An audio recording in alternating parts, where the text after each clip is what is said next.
सावंतवाडी नगर परिषदेचे काही वार्डांचे निकाल हाती लागलेले आहेत. सर्वात महत्वाची काटेची टक्कर जी होती ती सुधीर आडिवरेकरांना या ठिकाणी मोठा प्रतिसाद मिळालेला आहे, पण त्यांना पडण्यासाठी विरोधकांकडून जीवाचं रान करण्यात आलं होतं. भालेकर मॅडमांची सुद्धा तशीच गत होती आणि या ठिकाणी सुधीरभाईंनी पुन्हा एकदा आपला गड राखलेला आहे. खरं तर यावेळेस न भूतो न भविष्यती अशी लढत होती. अनेक डावपेच आले. रांडेकर मॅडम आले, तुम्ही दोघी त्या वार्डामध्ये तुमची सरशी झाली, काय सांगाल? मी सर्वप्रथम माझ्या प्रभाग क्रमांक 5 मधील सर्व मतदारांचे आभार व्यक्त करतो आणि त्यांनी जो माझ्यावर विश्वास टाकलाय त्याचं मी पूर्ण सार्थकी लावेन आणि माझ्या प्रभागात पूर्णपणे सर्वात जास्त चांगलं काम आणि जास्त निधी आणण्याचं काम मी करणार. या यशामागचं काय रहस्य होतं? नेमकी प्रचार यंत्रणा, रवींद्र चव्हाण साहेब होते, नितेश राणे साहेब खान मांडून होते, युवराजनी आता प्रचंड लीडवर आहेत, काय सांगाल? खरं तर सांगायचं म्हणजे सावंतवाडी शहरामध्ये आता या 35 वर्षांमध्ये नगरपालिकेच्या माध्यमातून काहीच कामं झाली नाहीत. आम्हाला जेव्हा सत्तेमध्ये आम्ही जेव्हा आलो त्यानंतर सावंतवाडी शहरातील काही ठिकाणी काही भागामध्ये कामाला व्यवस्थित कामं झाली.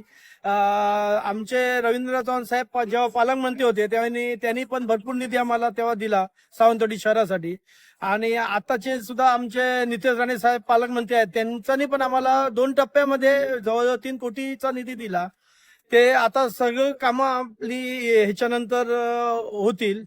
आणि खरंच सांगायचं म्हणजे जेव्हा आमच्या भारतीय जनता पार्टीच्या सर्वच नेत्यांनी पूर्ण ताकद लावली, नितेश साहेब तर सावंतवाडी शहरामध्ये पूर्ण प्रभाग वाईज त्यांच्यानी मिटिंग घेतल्या आणि लखनराजे भोसले साहेबांनी पण भरपूर काम मेहनत घेतली.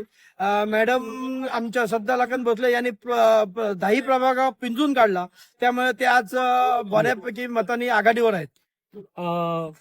तुमच्याकडे येतो दुसरी टर्म आहे नगरसेवक पदाची, काय कसं मतदारांचा आभार मानणं?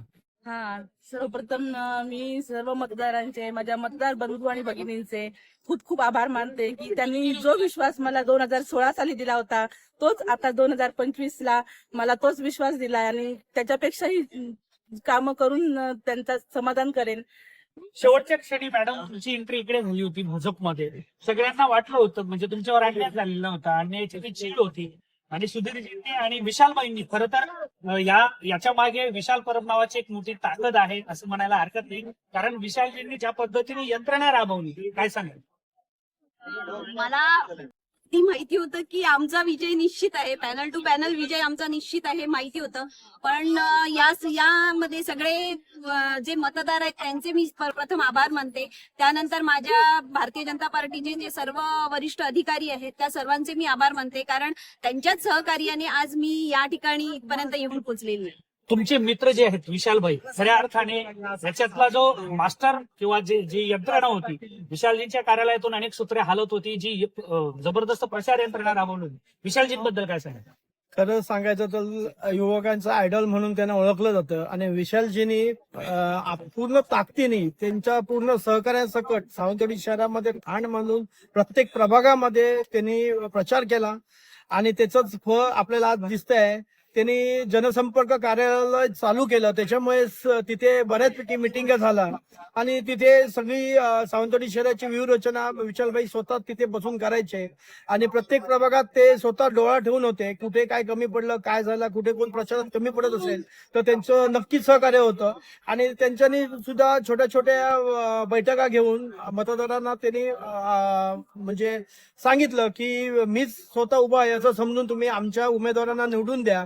भविष्यात विशाल परबांचा त्यांचा हात नेहमीच सगळ्यांना पुढे असतो आणि ते युवकांचा आयडॉल मानलं जातात आणि त्यांचा बराच इम्पॅक्ट आपल्या सावंतवाडी शहरात त्यांचा सिंहाचा वाटा असं मी म्हणेन. केसरकरांना धक्का नाही का?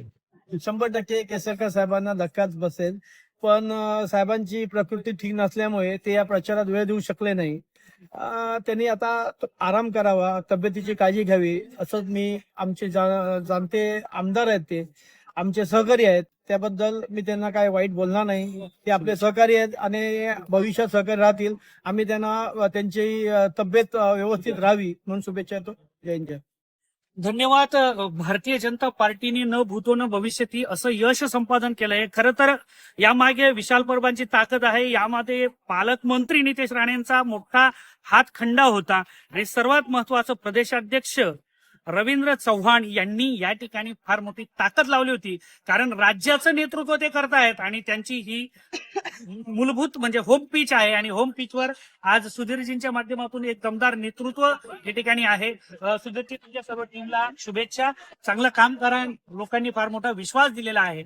अजून बरेच निकाल हाती येणार आहेत, पण या ठिकाणी भारतीय जनता पार्टी सर्वात महत्वाचा लीडवर आहे आणि तुर्तास 5 प्रभागांमध्ये जवळजवळ निम्म्यापेक्षा जास्त जागा 70% 6 जागा त्यांनी काबीज केलेल्या आहेत आणि दमदार विजयाकडे त्यांची वाटचाल सुरू आहे. मी रुपेश पाटील, व्हिडिओ जर्नलिस्ट साबाजी परबसह सत्य अर्थासाठी सावंतवाडी.